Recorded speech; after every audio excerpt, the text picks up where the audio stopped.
Do you hate the thought of working past 55 or 60? Do you hate not being able to live the life you deserve today? Do you hate not knowing what your financial future looks like? It's time to stop doing what you hate. Here's your host, Mr. Harold Green. Hello, everybody. This is Harold Green of Bright Tree Wealth Management, and it is time to stop doing what you hate. Welcome back to Financial Advice versus Financial Propaganda. Now, if you're here for episode number 2, you already know most financial advice out there isn't advice at all. It's marketing with a tie on. And today we're going to be diving into the financial media machine, TV, online news, headlines and commentary, and how it suddenly and not so suddenly shapes the way you think about money. Now, here's the big idea for this episode. The financial media isn't designed to make you a better investor.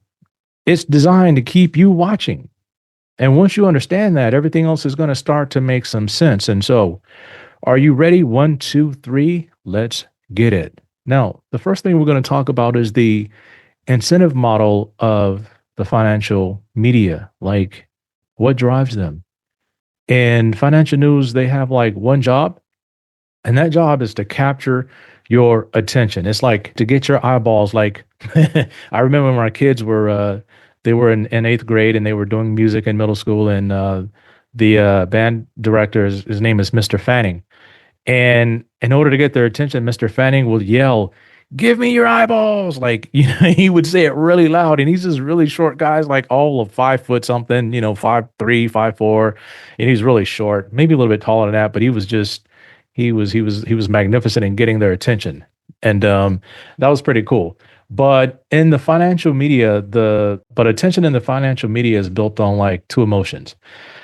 The first one is fear, and then the next one is excitement. And you're going to always see those 2 in tandem, right? They tag team every single time. Like when they can't get you on the excitement, they get you on the fear. When they can't get you on the fear, they try to get you on the excitement. But anything like calm, balanced, long-term, or nuance, like subtle stuff, it doesn't sell. It doesn't get clicks. It doesn't go viral. That's why you never see headlines like markets move sideways, which is totally normal.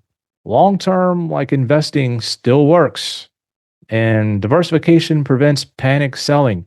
Instead, you see stuff like markets in turmoil, like stocks plunge. Is this it? Is this the big one?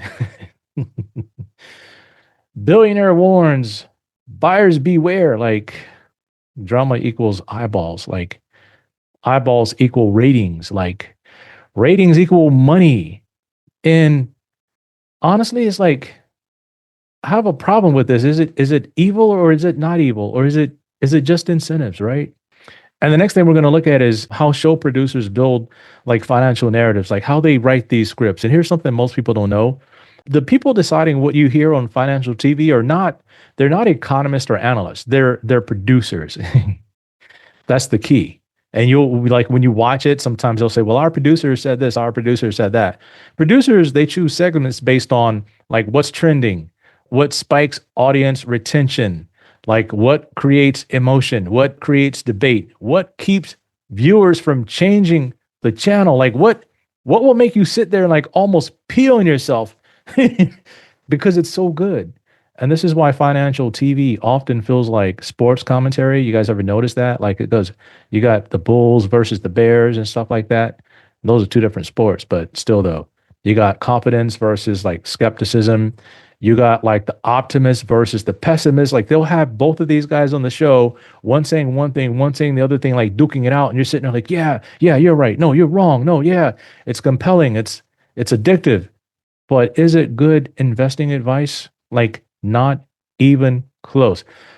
What the producers want, they want personalities who deliver predictable value. Those things like the perma bull, like perma bear, the Fed whisperer, the tech guru, the recession predictor guy. Like we got all these guys lined up on the show. And these characters, they create storylines, not insight. Now, sometimes, don't get me wrong, sometimes they say some pretty cool things. And I watch a lot of this stuff. And that's where I'm kind of getting this from.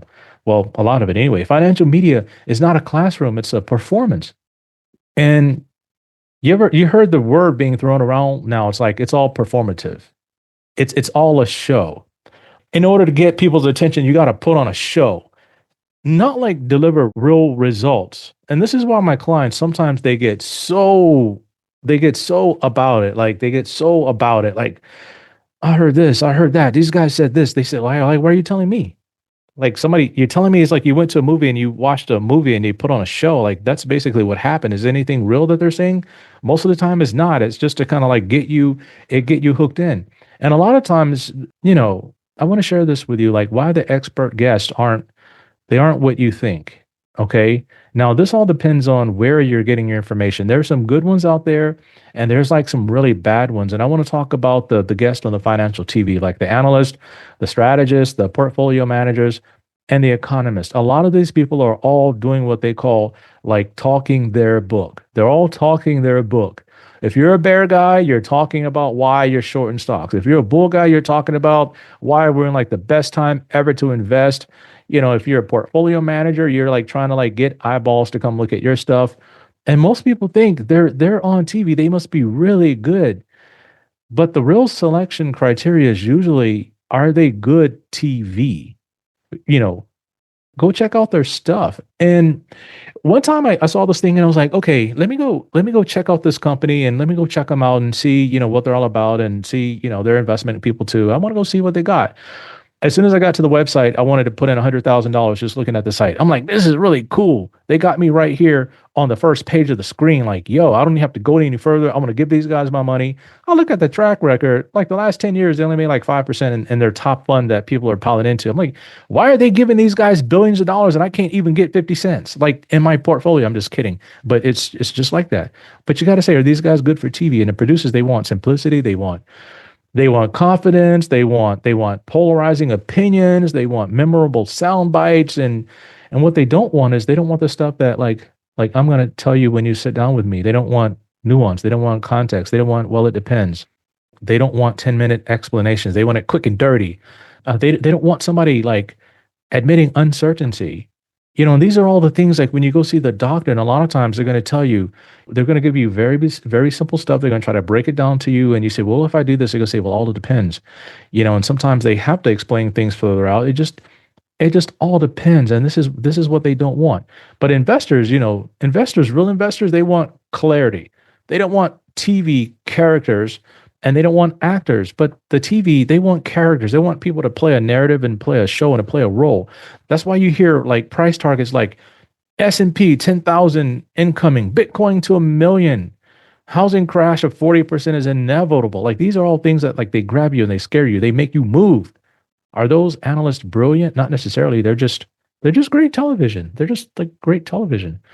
And here's how the financial media distorts your perception. There are three major distortions. Like you need to know this. Number one is like frequency distortion.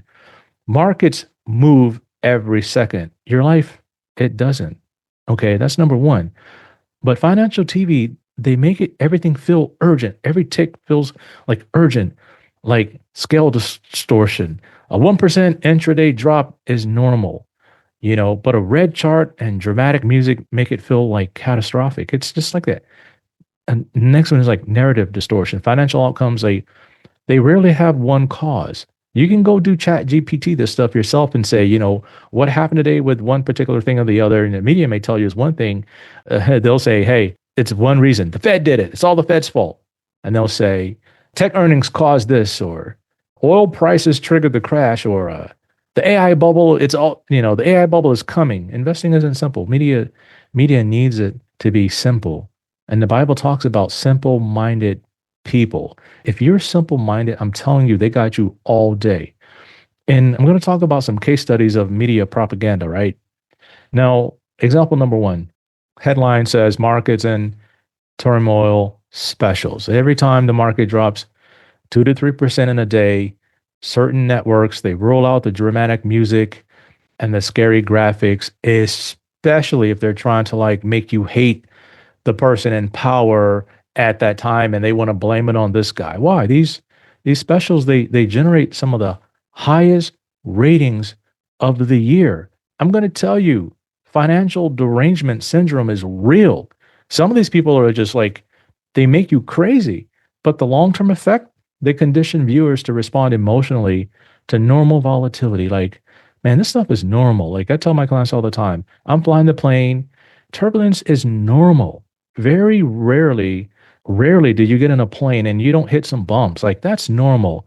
But the media, they make you feel like the first bump you hit, like the plane is going down. Like, come on, man, for real? Again, they condition viewers to respond emotionally to normal volatility, and the media wins and the investors lose. That's why a lot of people don't make money in the stock market. They got it all twisted. And the next thing I'm looking at is like over coverage of billionaires. This is another way they distort it with headlines like billionaire says the market is going to crash, or this billionaire is shorting Nvidia. Then I get people calling me saying, hey, should I be selling Nvidia? Like this guy says it. Billionaire predicts 2025 will be the best year ever. Now, sometimes they can be right, and sometimes they're not right. Even a broken clock is right twice a day, as they say. And then why do networks love billionaires? Because they make what they call great thumbnails. Like you can click on them, but being rich doesn't automatically make someone a good forecaster. That's not the case. Their incentives and their portfolios are nothing like the average investors. These things are complicated.